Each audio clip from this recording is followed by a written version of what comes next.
Welcome to this week's edition of Flashback Friday, your opportunity to get some good review by listening to episodes from the past that Jason has handpicked to help you today in the present and propel you into the future. Enjoy.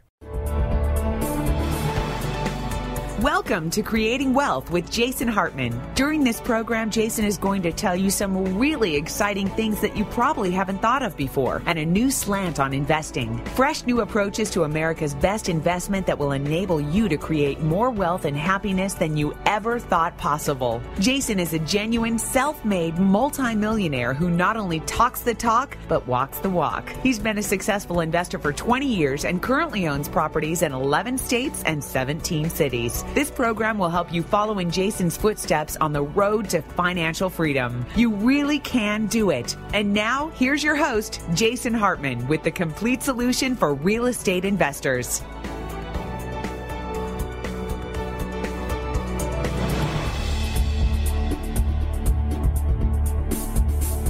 Welcome to the Creating Wealth Show. This is your host, Jason Hartman, and this is episode number 243. Thanks for joining me today as we talk about the House of Cards. Our guest today will be talking about some very interesting stuff when it comes to our financial system. And, we kind of go back and forth on the Creating Wealth Show where sometimes we talk about really practical things that are very much relevant to what you specifically as an investor want to do. For example, I think it'll be our next episode, number 244, where we're going to have a case study from one of our clients and hear firsthand what our clients are doing. And we've got a few of those interviews recorded. So thank you so much, those of you listeners out here who stepped forward when I asked if you would be interested in being on the show. And we appreciate you, and we appreciate your willingness to give and to share your advice and your experiences with other investors so they can hear it really from the person who's out there actually doing it, not from a person who's recommending it like myself or a person who's has anything at stake. You're just a totally neutral person who just wants to share their experience, and that's just really great that you're doing that. So we have some of those shows coming up, but we also have some more educational shows like today's show where we'll talk about with a guest expert and author on the House of Cards that is our modern financial system. So we'll get into that here in just a moment, but few things before that, some interesting news, articles, quotes, things I've received in my email box that I thought I would share with you and so forth. First of all, a couple good quotes. I love quotes. Do you like quotes? I think the reason quotes are so great is that they sum up in such a short sentence or two. They embody a lot of philosophy in them. So 2 quotes that I just want to share with you today. One is this one, and it goes, "Success means having the courage, the determination, and the will to become the person you believe you were meant to be." George Sheehan. Now, that one's great, and I got another one that's just from memory here that I've lived by for many, many years. And I remember it came out of Robert Allen's old Creating Wealth book where he had 52 quotes in the back, one quote for every week of the year.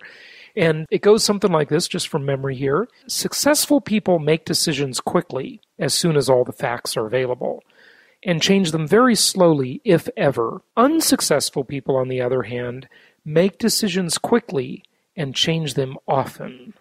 And isn't that the truth, though? People out there in your life who are constantly flitting from one deal to another. They're doing this, they're doing that, flavor of the month. And that just doesn't build a lot of credibility among one's sphere of influence.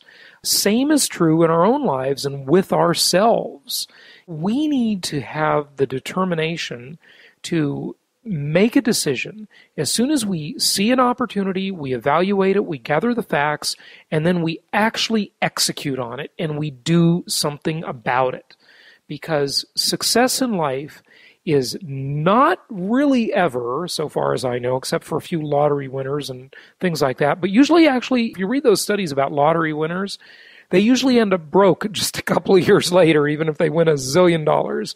So you never seem to hear any of those lottery winners parlaying their winnings into big fortunes and becoming the next Donald Trump or Sam Zell, or Sam Zell's a big real estate investor, or the next Bill Gates or anything like that, and turning them into something big.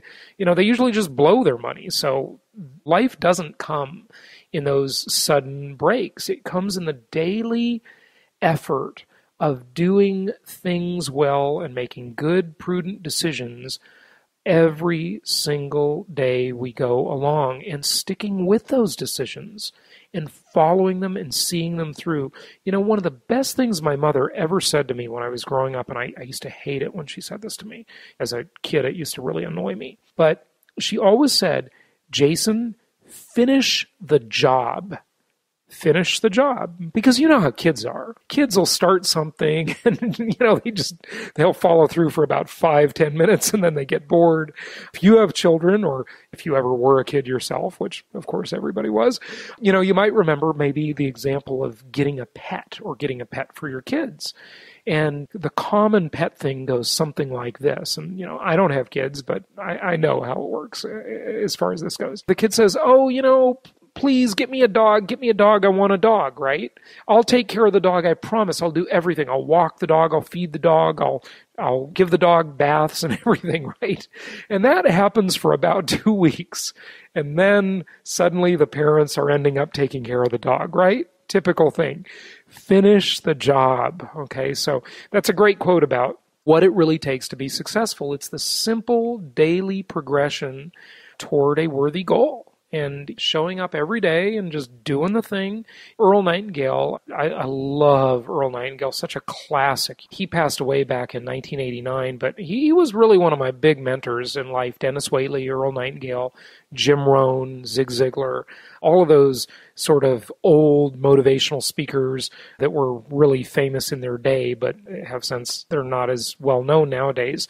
And what I love about those speakers is that they were about philosophy, embodying a set of ideas. Whereas nowadays, most of the stuff you hear out there in the marketplace, it's very specific and technical. And on show number 150, when I interviewed, one of my big mentors, Dennis Waitley, on episode number 150 of this show, the Creating Wealth Show, go back and listen to that if you wish. I said that to him. Most of the education out there nowadays is very specific and technical in nature rather than philosophical. And I believe you need a balance of the two. But regardless of it, if you get all of the technical knowledge, if you don't have the philosophy, which is the foundation, the belief system, which is the foundation or the context in which the content of that philosophy, the technical knowledge would be the content, the philosophy or the belief system would be the context. You put all the greatest content in the world into something, and if the context is not supportive of the content will not flourish, or it will just completely die. So that's what's so important about philosophy. And Earl Nightingale, if you don't know who he is, go look him up. Nightingale Cohan has a great website. You can buy all his old audio recordings. I mean, he's before my time, okay? But I just think he was awesome. And Jim Rohn and Dennis Waitley, Zig Ziglar too. So just a thought there, a random thought there, that quote we'd start out with. So technically speaking, on more the technical side here today, interest rates. Wow. I recorded an interview with Dan Ammerman. We're going to have him back on the show here soon. I recorded that this morning, and we were talking about how valuable the mortgage asset is. It's just incredibly valuable. And you look at this Associated Press article out.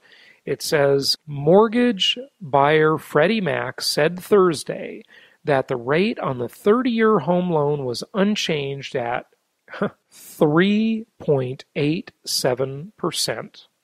3.87%. That's the lowest level since long-term mortgages began back in the 1950s. I mean, folks, if you don't stock up on long-term fixed-rate investment-grade debt right now, you are missing the boat. So make sure you do that. Another article that was interesting, and this one, dsnews.com.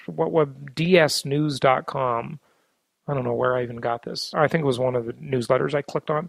Anyway, this article is kind of interesting. It says, housing. Now, what's interesting about this before I go into this article is that since we know income property is a multidimensional asset class, we can play this either way. It does not matter to us as prudent income property investors, because when we do it right, we're going to benefit regardless of how this plays out. Now, this article is kind of optimistic, and optimistic or pessimistic either way, whether it gets easier to buy a property or harder to buy a property, we'll make money because we know how to do it. Okay, we know how to adapt to the market and play the game regardless of the cards we're dealt. Voltaire, another great quote, something like this. The English essayist a couple centuries ago, Voltaire said, "One cannot choose the cards they're dealt, but must choose how to play the cards in order to win the game." And that's exactly what we do. I have something that I talk about in the Creating Wealth seminar in the Creating Wealth Home Study course called the 3 Dimensions of Real Estate, and just showing how it's a multi-dimensional asset class.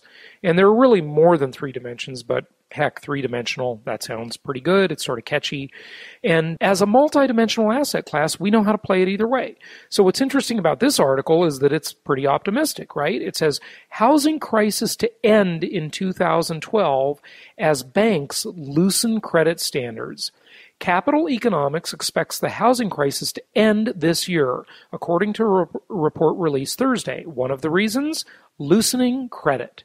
The analytics firm notes that the average credit score required to attain a mortgage is 700. So that's a 700 FICO score, right? Well, this is higher than scores required prior to the financial crisis. It is constant, actually I think they meant to say consistent, with requirements 1 year ago. Additionally, a Fed senior loan officer survey found credit requirements in the fourth quarter were consistent with the past 3 quarters. However, the mortgage market indicators point not to just a stabilization of mortgage lending standards, but also a loosening of credit availability.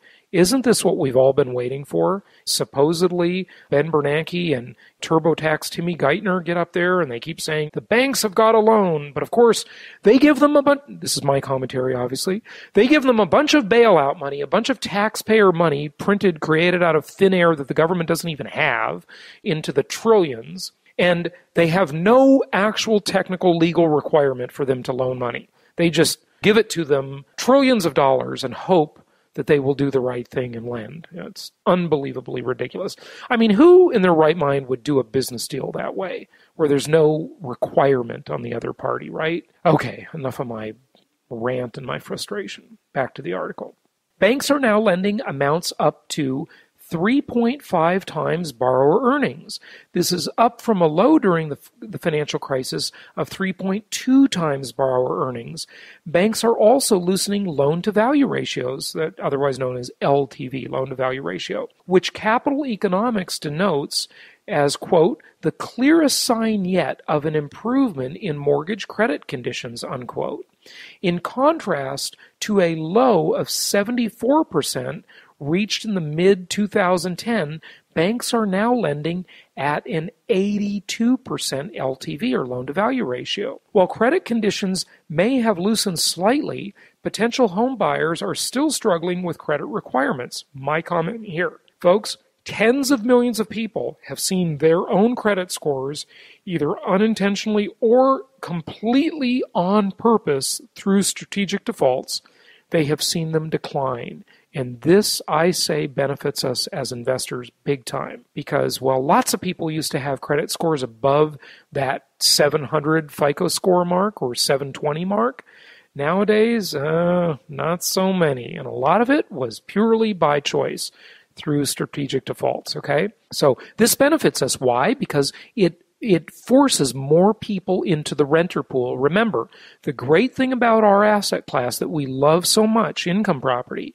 especially when it comes to housing-related income property, single-family homes, apartment complexes, the reason it's so great is because people have so few choices. You can either buy, you can rent, you can be homeless, and jokingly, you can live with your parents, okay?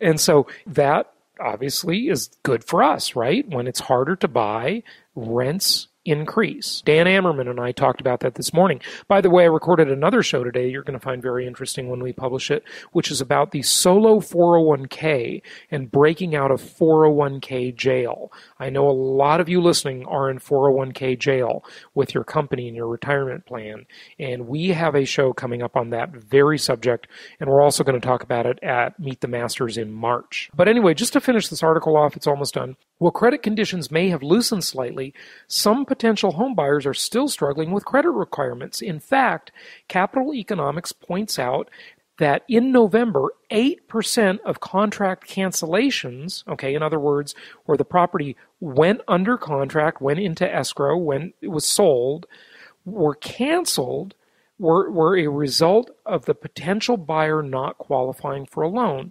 Additionally, Capital Economics says, quote, any improvement in credit conditions won't be significant enough to generate actual house price gains. Well, hey, fine with us as investors. If nobody's motivated to buy because they don't think the prices are going up, they can rent from us.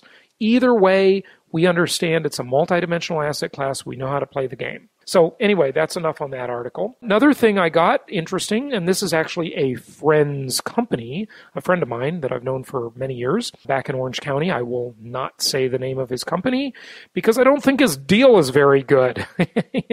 He's been pitching me for a while to recommend his hard money loans or his private lending deals.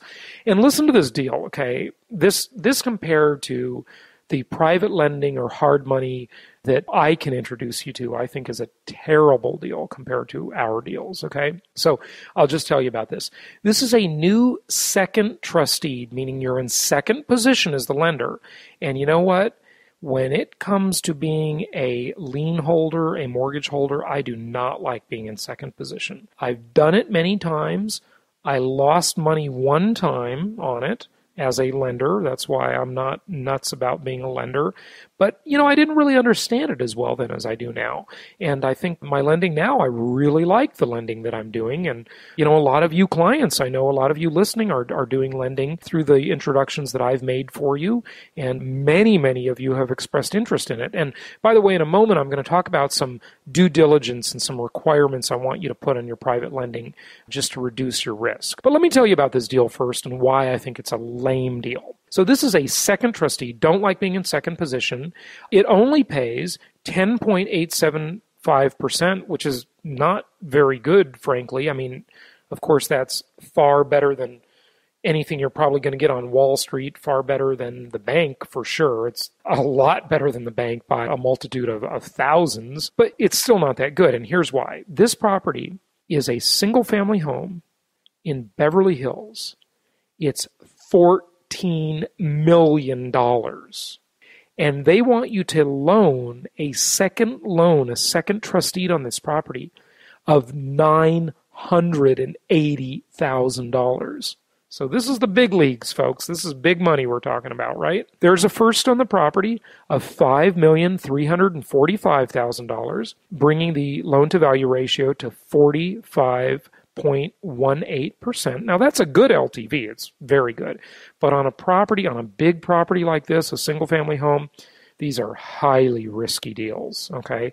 Plus, you're in second position. So here's what happens when you're in second position. If they default on the first loan, you don't have the right to foreclose. To gain that right, to buy that right, and again, I'm not a total expert in this, okay, and I'm not a lawyer, so this can vary from state to state, but just generally speaking, conceptually speaking, you've got to manage the default on the first loan.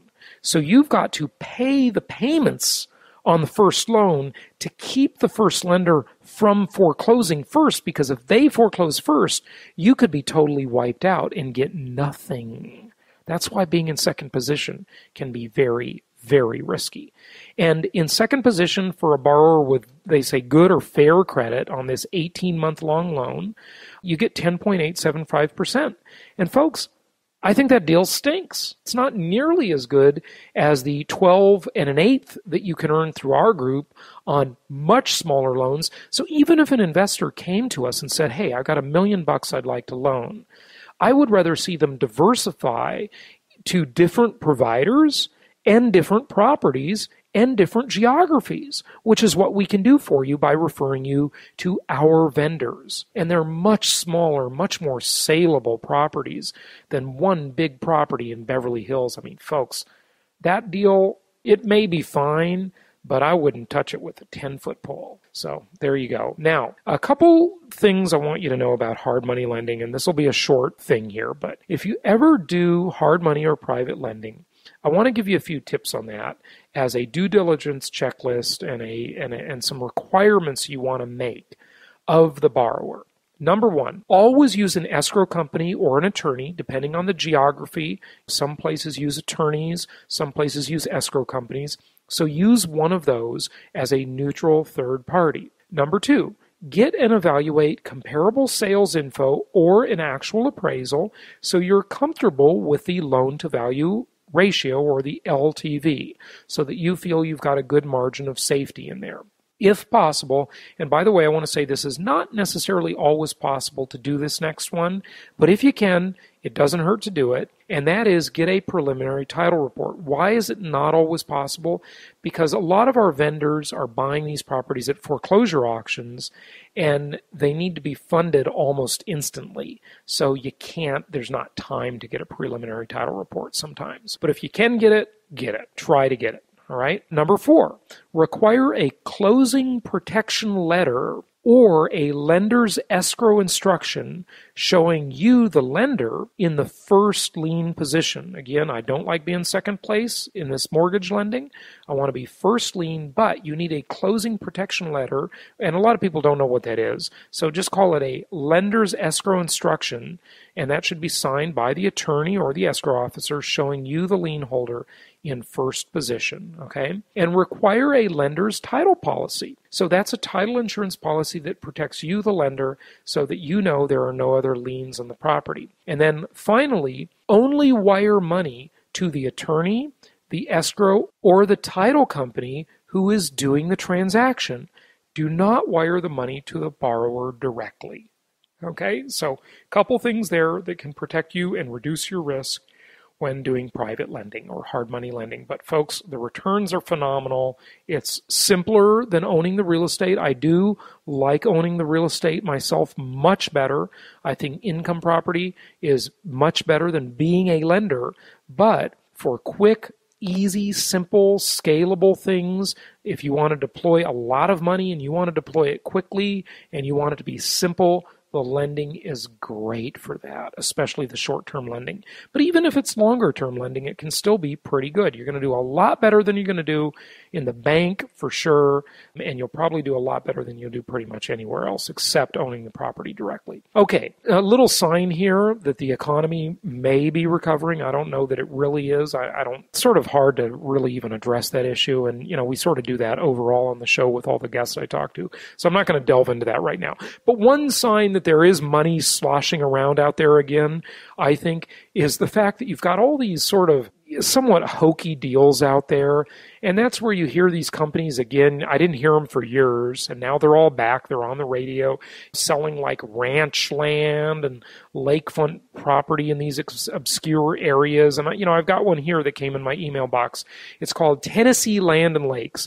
And again, I've never seen these properties. I've never checked them out. They may be a great deal. I doubt it, but they're calling this the initial public offering, okay? And they say you can buy lakefront properties starting at $99,900. And they say this property sold from 2005 to 2008, upwards of $1 million. Now, here's the scam on that sometimes, okay? It's not this exact property. It's some property somewhere near it might have sold for that. It could have been a different size of parcel, different location, et cetera, et cetera. So you can buy these dockable lakefront properties starting at $99,900. You can buy the private wooded locations starting at $24,900. Folks, I've looked at some of these properties like this. Groups have asked us to sell them. Again, I'm not referring to this specific property, which may be fine. I really have no idea. This is called like Legacy Shores or something. But I've been out to developments that appear to be like this. And let me tell you something. They buy these lots. They're in the boonies. They buy these lots for nothing.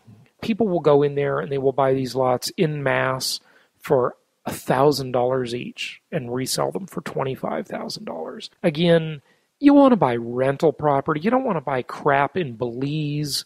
I know one of my competitors sells this stuff but listen, I went to Belize last year and I looked at these properties. There's no rental market in Belize. If you like this sort of Caribbean kind of lifestyle where it's sunny and you got beaches, I mean, frankly, I think it's a third world country, okay? I'm not a fan of places like that, but to each his own. If you want to kick back on the beach and check out a civilization, it might be okay. But there's no rental market for these properties. These are not investments. This lakefront property in Tennessee, show me where the employment is. Show me who my renter is, okay? I want property that rents to people, that produces income. If it does not produce income, it is not an investment. Remember my rule about that. It must produce income or it is only a speculation. Gold, silver, platinum, palladium, raw land, properties in Belize, these properties, Costa Rica, whatever the heck it is, these properties do not produce income. We are not about investing in real estate. We are about investing in income property. Note the distinction in the language. It's called income property because it produces income. It's not speculative. You buy it on a cash flow basis. And remember, our Meet the Masters event coming up, the theme is Revenge of the Cash Flow Investor. And let me tell you something. These past few years, through this financial crisis, the cash flow investor has won the day, or at the very least, they've been in a sustainable position where they could weather the storm. So you got to invest for cash flow. Two more things before our guest here. I got a commercial property in my email box. This one from the well-known company Marcus & Millichap. And Marcus & Millichap sent out this property, and this thing looks like a total piece of crap, okay? Not that I have an opinion about this or anything. And so it says, Marcus & Millichap is pleased to offer the following. Exclusive limited investment property opportunity. A single-tenant office building in Little Rock, Arkansas. Now, this is an office building that looks like a house, okay? And there are a lot of properties like this around the country that are just like basically little houses that happen to be zoned commercial. So they're, quote, office building, unquote. It's not the steel and glass, beautiful, modern high-rise building you might think of as an office building or even a garden style. This is a crummy little one-story, basically a house that is zoned office, it looks like, okay? Now, here's what it says, and this is educational, because look at how crappy this deal is, right? Single-tenant office building, it's 7,544 square feet, Little Rock, Arkansas. The price is $1,425,000. Now, your first thing you should do is just whip out your calculator and say, what's the cost per square foot? Is it below the cost of construction? Is it at par with the cost of construction? Or is it way above the cost of construction, which is the case here? Remember, we've got a 7,544 square foot. And I just noticed this. They don't say that's the building. That could be the lot size. It just says size. Size of what? The lot or the building? I'm assuming it's the building. If it's the size of the lot, this deal is much worse than I thought, okay? But just doing the division here, 7,500 square feet, you take 1,425,000 and divide, that's $189 per square foot for a little crummy house type structure. You could build that for probably $90 a square foot in Little Rock. And it says long-term 18-year lease guaranteed by United Mexican States. I don't know what that is. That must be some kind of company, or maybe it's a charitable organization. I don't know. So you've got one tenant in there. And if that tenant defaults, you are out of business. You've got annual CPI rent increases. In other words, the rent increases are indexed to the consumer price index, which we all know because we listen to the show, woefully underestimates the true rate of inflation. So you're going to get burned there. It's located directly across from the main entrance to the University of Arkansas at Little Rock. Well, that's probably good. Okay. There's the deal. I wouldn't touch that with a 10-foot pole. I didn't even mention the cap rate. The cap rate on this deal, listen to how crummy this is. You go to jasonhartman.com, you look at the cap rates of our properties, and you're probably not going to see anything below 8.5%. You'll see a bunch of cap rates in the 10% range, the 12% range, some even better than that. This cap rate, 6.59%. Folks, people buy that kind of stuff every single day. Why? Why do they do it? You got me. I guess they're just too sophisticated to know any better. Okay, last thing before we get to our guest, Ben Bernanke. You've probably seen these things floating around on the social media. There's a bunch of them out there. They all have the same format. It's pretty cute. It's like a poster. And this is from silvercirclemovie.com. I don't know what that is. But they're probably selling precious metals. That's probably what it is. But it's a funny sort of collage about Ben Bernanke. And it's got 6 pictures on it, and it says, the first picture is what Congress thinks I do, and it's got a picture of Ben Bernanke walking a tightrope. In other words, he's trying to balance the economy out and make sure that the stock market's okay and the money supply is okay and employment's good and inflation is in check. What a bogus thing that is. He doesn't do it at all. No central bank does. The next cell says, what Keynesian economists think I do, and there's a picture of Mr. Spock from Star Trek, the very logical Mr. Spock who evaluates everything, is very prudent and careful. And by the way, the Keynesian economists think, remember, John Maynard Keynes, his philosophy was prime the pump, right? Put a bunch of fake money into the money supply. I'm not a Keynesian at all, okay? I think Keynesianism is a bad thing generally. And then the next cell says, what Austrian economists think I do? And there's a picture of Ben, and there's a bunch of dollar bills floating around his head, and he's smiling. And the Austrian economists, of course, they're unlike the Keynesians. You're diametrically opposed to the Keynesians. I agree with the Austrian school.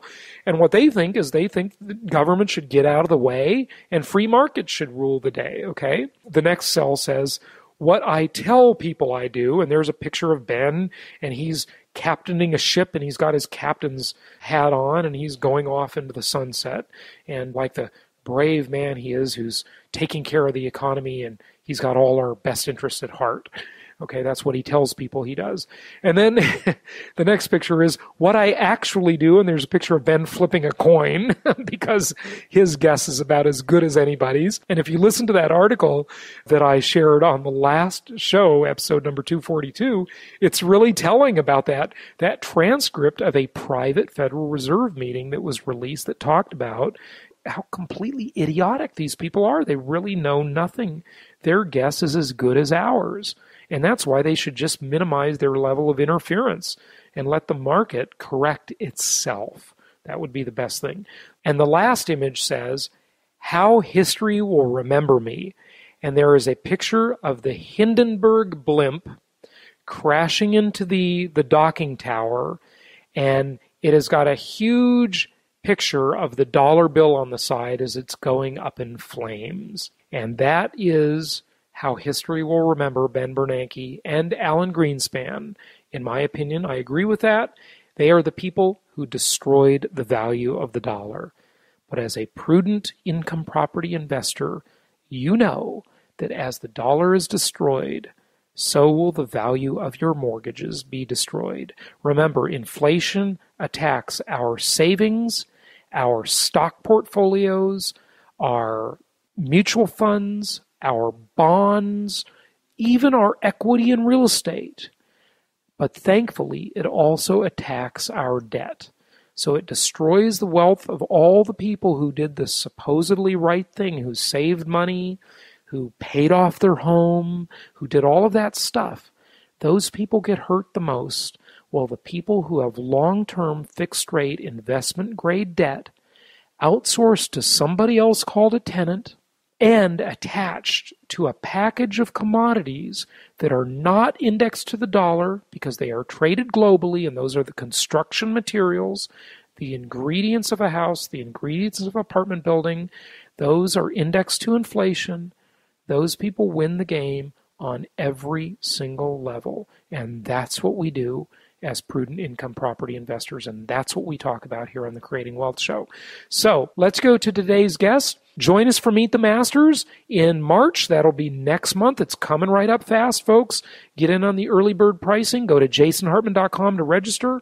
Also, while you're there, look at the properties and the blog on our website. A lot of great stuff there. And we look forward to seeing you at Meet the Masters in March. And we will be back with today's very, very interesting guest in just a moment. Jason provides an extremely unique service, Deal Evaluator. Are you interested in a property outside of our network? Need a second opinion? No problem. Let our experts evaluate the deal. Find out more about it at jasonhartman.com. My pleasure to welcome William Cohan to the show. He is the author of several books, including House of Cards, A Tale of Hubris and Wretched Excesses on Wall Street. William, how are you? I'm very well. Thank you for having me. Good. Thanks for joining us. So you're coming to us today from New York, and you're right in the thick of it there. When we talk about a house of cards, give us some insights as to what you cover in the book and what's going on Wall Street in general, maybe. Well, I think one has to, of course, reflect a little bit of, nothing comes to us sprung full born. Everything has a history and antecedents. And on Wall Street was a series of private partnerships that have been around for something like 200 plus years until one by one, beginning in 1970, they all started going public and substituting other people's money in their capital structures for the money that was originally supplied by their partners. So for the first, say, 200 years of Wall Street's existence, it was a series of small, underfunded private partnerships, and the American public had very little interaction with them and basically knew very little bit about them. Beginning in 1970, as I mentioned, this one firm called Donaldson, Lufkin, Jenrette, which was a New York private partnership, decided it was going to go public.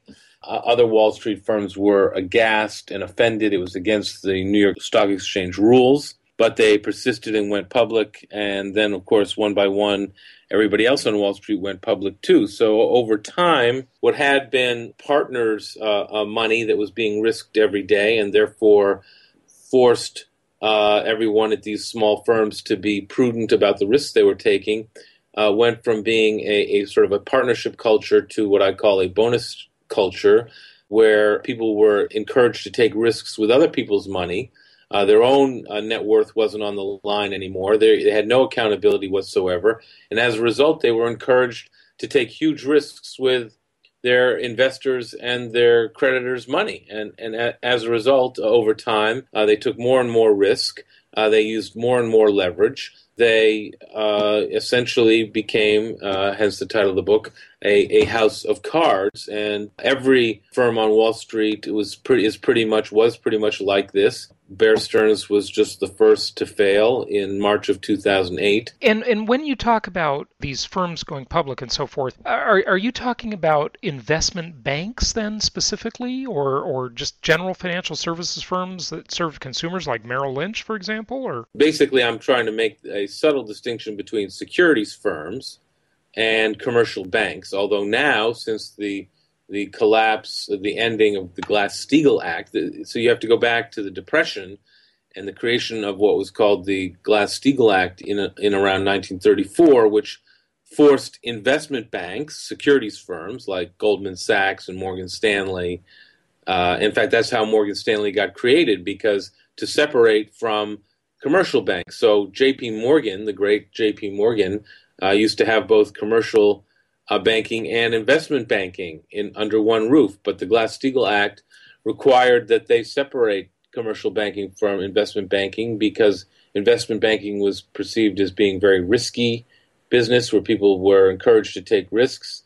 And commercial banking, of course, had depositors' money, and so they didn't want to put that money at risk. And that's what people experienced during the Great Depression, when so much money was lost because of bank deposits that they couldn't get out, and people lost a lot of money. And so they wanted to separate commercial banking from investment banking. That's how Morgan Stanley got created, because two of the partners from J.P. Morgan started an investment banking firm called Morgan Stanley, and Goldman Sachs stayed as an investment bank. It didn't really have a commercial banking operation, and other firms chose which way they were going to go. So it wasn't until 1999, when Glass-Steagall was repealed, that investment banks and commercial banks could be in the same business again. So now, by the time this crisis rolls around in 2007 and 2008, it's very hard to distinguish between a commercial bank and an investment bank and a securities firm and a non-securities firm. But the fact of the matter was, it hadn't been that the U.S. government had never saved a securities firm until it decided to step in and save Bear Stearns. In the past, it had always let securities firms that got into trouble fail, as opposed to commercial banks that got into trouble. They were rescued. But now you had this system where it was hard to tell one from the other. They were all interconnected, and they were all too important. And the risk of their failure was too great, and so we had to save them. And I mean, during the financial crisis, the question is which one, but the most recent one, these investment banks on Wall Street were becoming bank holding companies, right? Was that so they could receive bailout funds from TARP? No, not really. So in part it was, yes. So on September, I think it was September 22nd, 2008, the two sort of remaining big securities firms, Goldman Sachs and Morgan Stanley, when I say remaining, I say that sort of tongue-in-cheek in the sense that obviously Bear Stearns had failed in March, Lehman Brothers had gone into bankruptcy on September 15th, a week earlier, and also a few days before September 22nd, Merrill Lynch, which was going to go out of business and fail, was bought by Bank of America. So there used to be five big securities firms, and by September 22nd of 2008, Bear Stearns, Merrill Lynch, and Lehman Brothers had all failed, leaving Morgan Stanley, which was about to fail, and Goldman Sachs, which was not far behind. So what they did is they appealed to the Fed to allow them to become, quote-unquote, bank holding companies, which gave them basically infinite access to the federal funds at very low cost, and was basically a gift from an underappreciated gift from the American public to these two firms, allowing them to have all the liquidity they needed to fund their business and to survive.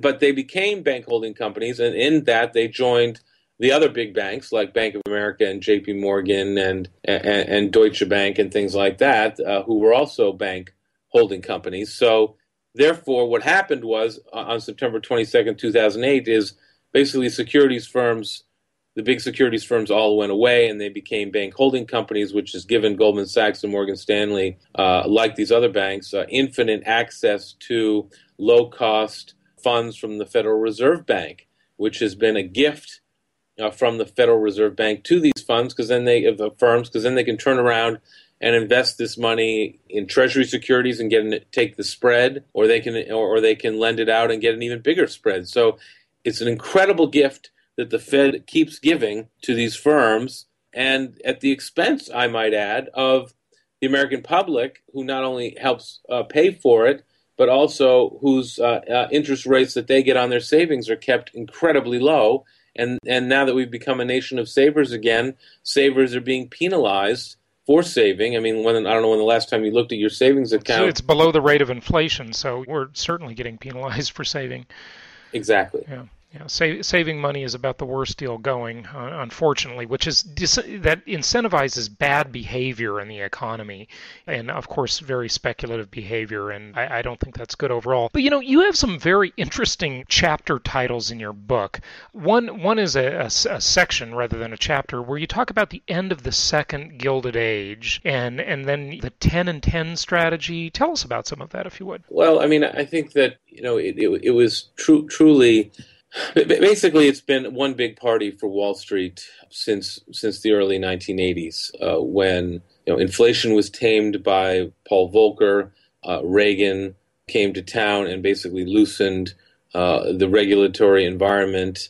There was a lot of financial innovation, whether it was the creation of securitization, which led to the creation of securitizing mortgages or auto loans or credit card receivables, the innovation of high-yield finance, which was Mike Milken at Drexel Burnham, who created so-called junk bonds, and sort of, the Wall Street's animal spirits got unleashed, if you will, and that just has led to the combination of that with this other fact of life on Wall Street that I mentioned before, which was that these were no longer private partnerships. By the mid-'80s, all the firms, except for Goldman Sachs, had gone public. Goldman Sachs didn't go public until 1999, but basically all of these firms were encouraged, the people at these firms were encouraged to make big bets with other people's money. So you had this one big party. I mean, whether it was leveraged buyouts or internet IPOs or emerging telecom,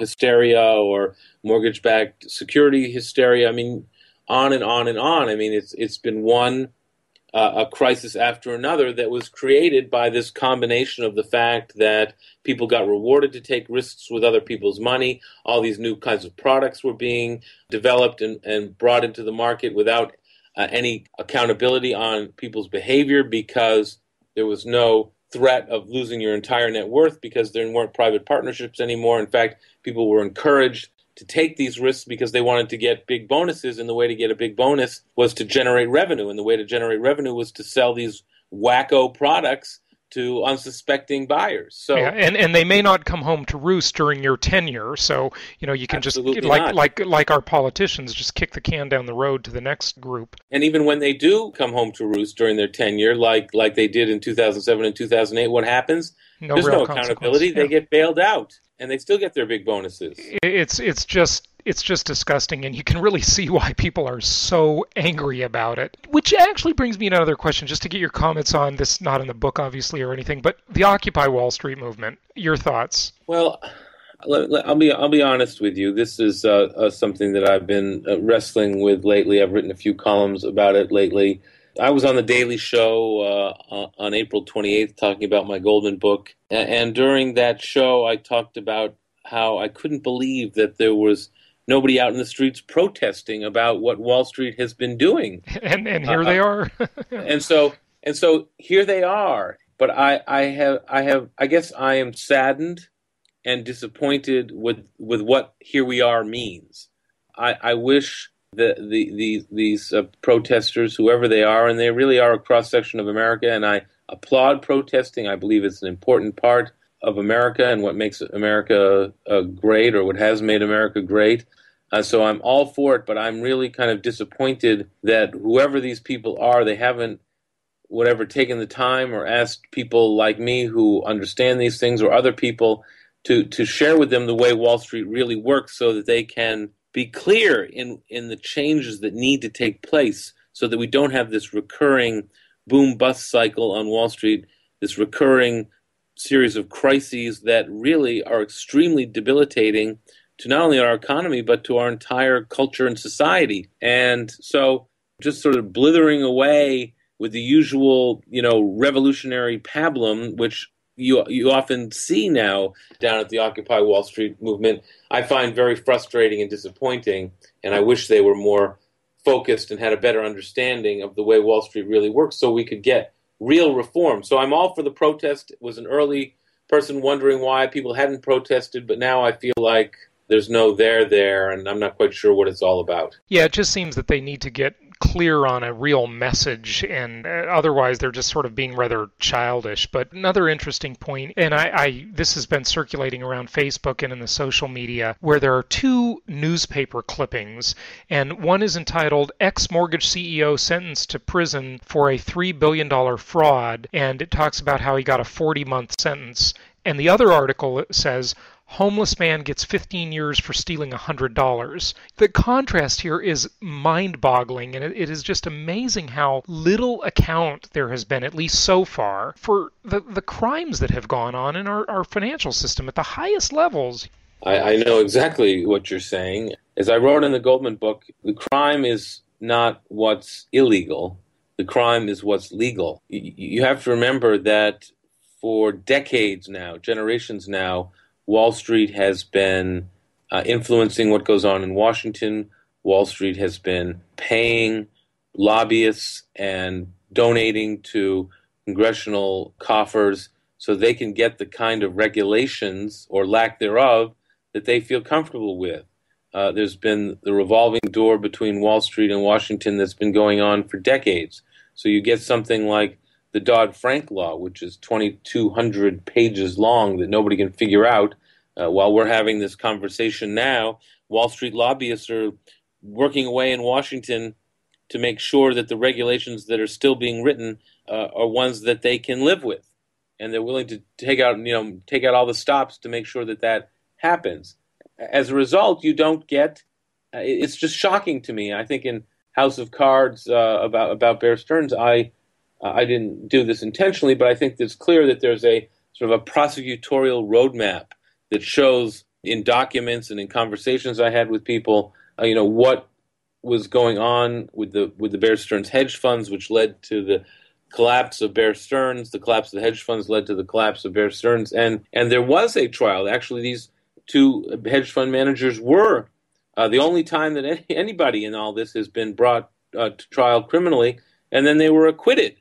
They were acquitted because the government, chose to go down a prosecutorial path that totally missed the boat. I mean, how could the government mess that up? It seems like it's almost intentional, like there's a payoff. I hate to sound so conspiratorial, but it's just funny. I mean, like another case that just bugs the heck out of me is the Bernie Madoff case. There was no trial. I mean, he just pled guilty and that was it. It almost seemed like that was to cover things up so we wouldn't hear about them and evidence wouldn't be made public. I don't know. That all just happened far too smoothly for me, I thought. Well, of course, everybody who is charged with a crime does have the option of pleading guilty and avoiding trial. And so he clearly decided to go that route for whatever reasons. I don't know. On the other side, you have somebody like Raj Rajaratnam, the hedge fund manager, who decided to plead not guilty, and so we had theater of the absurd. As his trial progressed, and he tried to defend himself, but it was clear that he was caught red-handed, and so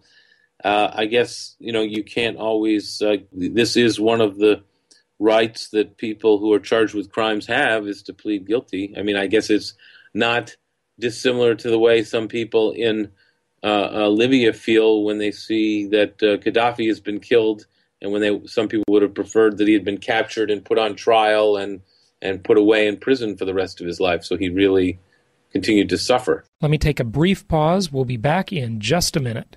Are you aware that the largest transfer of wealth in human history is underway? Are you concerned about protecting your income, savings, or home equity? All these bailouts benefit the Wall Street crooks and the Washington elites while costing the middle class. Experts are predicting difficult times ahead. The only question is, where will you and your family end up, with the haves or the have-nots? My name is Jason Hartman with Platinum Properties Investor Network. For 2 decades, I've made a small fortune in the most historically proven wealth creator. Don't be the victim of Wall Street fat cats who line their pockets with your pension funds. We can teach you how to protect yourself and your family in these wildly turbulent financial times. Create and protect your nest egg the same way 85% of America's wealthy do. If you're interested in the most innovative financial education around, it's urgent that you register for our next event. Learn more about this outstanding event and get your free CD at jasonhartman.com. That's jasonhartman.com. Or call 1-800-40-JASON. That's 1-800-405-2766. Your investments could be gone tomorrow. Protect yourself and act today.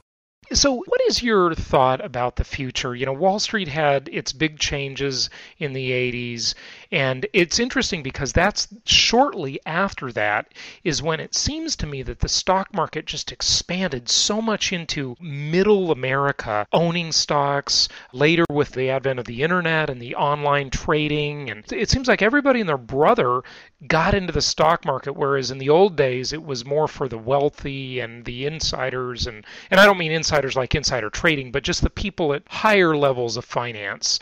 But the stock market became really, really public after the big changes, and maybe that's what caused even more pain into the American middle class. Of course, it wasn't by accident, right? I mean, Merrill Lynch is now a public company. He's got to report quarterly profit growth all the time. It's the biggest broker. It's a global brand name, and so what does it do? It pushes relentlessly through its advertising, encouraging people to own stocks. And of course, that serves them well because they get fees every time they do a trade or open a brokerage account. And so it just became a international industry to encourage people to own stocks. And so you're absolutely right. And like when the market crashed in 1987, 24 years ago today, or yesterday, 2 days ago, you had the market going down 22.6% in one day, and the little investor got totally screwed. I mean, just completely taken advantage of and lost a lot of money. Basically, it's ever since then, it's been a complete and utter loss of trust between Wall Street and Main Street. But I think that, I think that with a slow economy does a tremendous amount of damage to Wall Street firms. I mean, they can't. It's much harder for them to make money in these slow economies, and you see that in their results that came out in the third quarter. I think that you combine that, the slow economy, and people being, shying away from risk taking with, the Dodd-Frank law, the Volcker rule, and the new regulations being written, even though we're not quite sure how it's all going to come out. But basically, the casino that used to operate, as we talked about for the last generation on Wall Street, is clearly in the process of being, if not closed, then certainly its hours are being greatly diminished. And so a firm like Goldman Sachs, which has prided itself on sort of having the best trading operation, which could also be the best quote-unquote gambling operation, that gambling apparatus to a large degree, I think is going to be much tougher in the future. And Goldman's and places like Goldman and all the rest of Wall Street, which prided itself on making these proprietary bets and making a lot of money from them, are not going to be able to do it anymore. So I think either intentionally or not, I think that what is likely to happen in the future is these Wall Street firms are not going to make as much money as they used to make. Hopefully they will then not pay their people as much as they've been paying them because they get way overpaid. And thirdly, I suspect that they will go back to being what they used to be when the Glass-Steagall Act was in effect, where they provided the services we want them to provide, which is capital to companies around the globe whenever they need it, 24/7.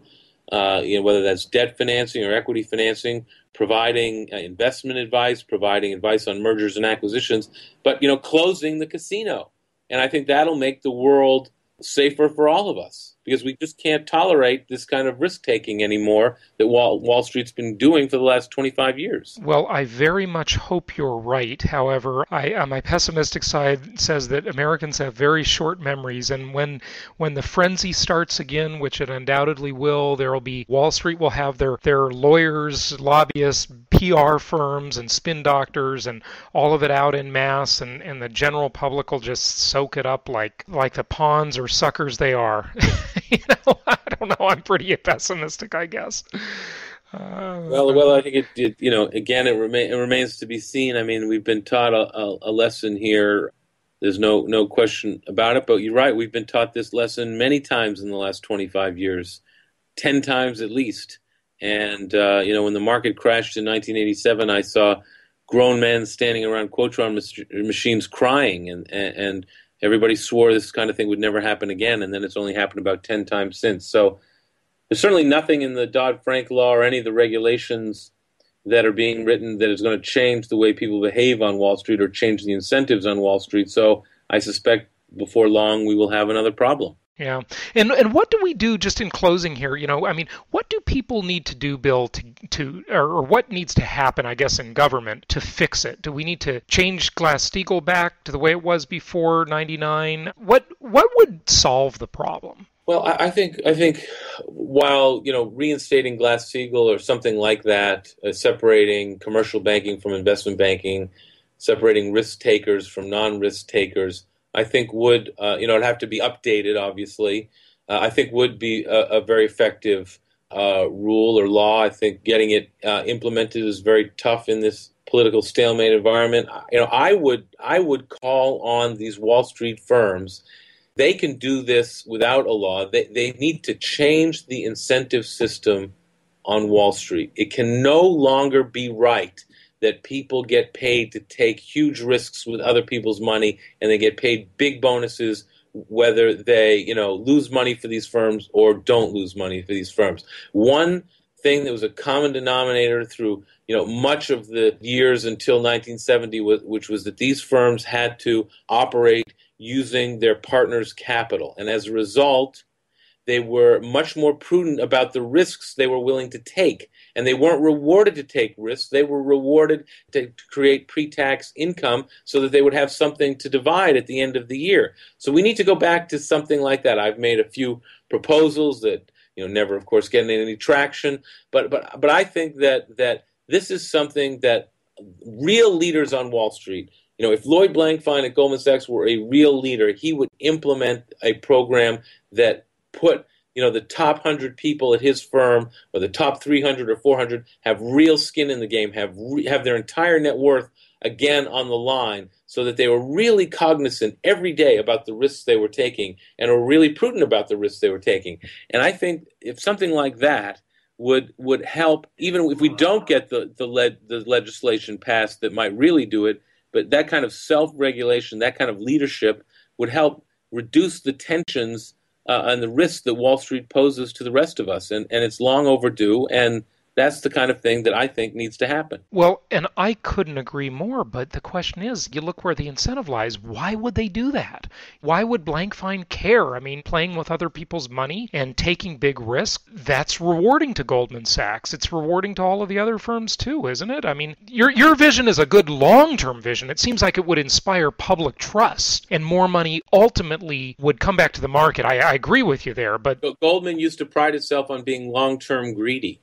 What better way to be long-term greedy than to try to take a quantum leap forward and trying to restore the trust that has obviously been lost between Wall Street and the American public, clearly been lost. And one way to do that is to try to instill into the American public some level of confidence that, hey, we have our own net worth on the line again, and we're the first ones that are going to get wiped out if we do things that are stupid or not in our own interests, that really damage the American public and the world economy. And that will make them more prudent and I think change the kinds of risks they're willing to take. And the great thing is on Wall Street, it's basically a cartel at this point. And so if one firm like Goldman Sachs does it, they'll all do it relatively quickly. And we will all be much safer as a result, because counting on Congress to come up with laws that make sense and to change people's behavior is a long putt in itself, too. Sure it is. And you talk about it at the investment bank level and the Wall Street firm level, but at the corporate level, the companies that people are actually buying the shares in more broadly than in the investment banks, wasn't Sarbanes-Oxley supposed to solve that problem? I mean, did it help even, or are things just sort of business as usual with a lot more accounting fees than before? Well, there are a lot more accounting fees than before. I mean, I don't know whether Sarbanes-Oxley has worked or not, but we can't. It's harder to come up with clear examples of sort of Enron, WorldCom, Tyco kind of horrific corporate behavior. Again, this time it was confined largely to the financial sector. This was a crisis of Wall Street's own making that was entirely preventable, but they couldn't. It's like the parable of the frog and the scorpion. Why does scorpions sting? Why does Wall Street do this? Because that's what they're, unfortunately, that's what they're incented to do now. That's their nature, right? Yeah. That's their nature. Yeah. Exactly right. Yeah. Well, very, very interesting stuff. I sure hope that your vision pans out. I'm less optimistic, but if your vision pans out, I think everybody would be better off for it. And I think Wall Street really needs to just rein in their greed a bit and set a good example. Boy, I sure hope that happens someday, because I think it would inspire a lot of confidence. And if it doesn't happen, then I'll have another book, I'm sure, to write about the latest crazy behavior on Wall Street. That's for sure. Well, William Cohan, author of The House of Cards and several other books, A Tale of Hubris and Wretched Excess on Wall Street. Thank you so much, Bill, for joining us today. The book is getting great reviews on Amazon, looks very popular. Did you want to give out any other websites or any other information about where people can get them? They can get them on Amazon. If there are any bookstores in existence anymore, I think they still have them. They're paperback versions. I'm sure Amazon sells them for 2 cents each.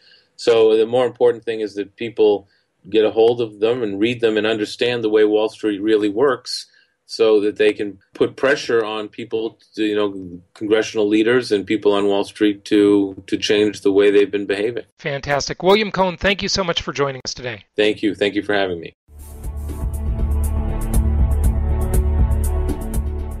This show is produced by the Hartman Media Company, all rights reserved. For distribution or publication rights and media interviews, please visit www.hartmanmedia.com or email media@hartmanmedia.com. Nothing on this show should be considered specific personal or professional advice. Please consult an appropriate tax, legal, real estate, or business professional for individualized advice.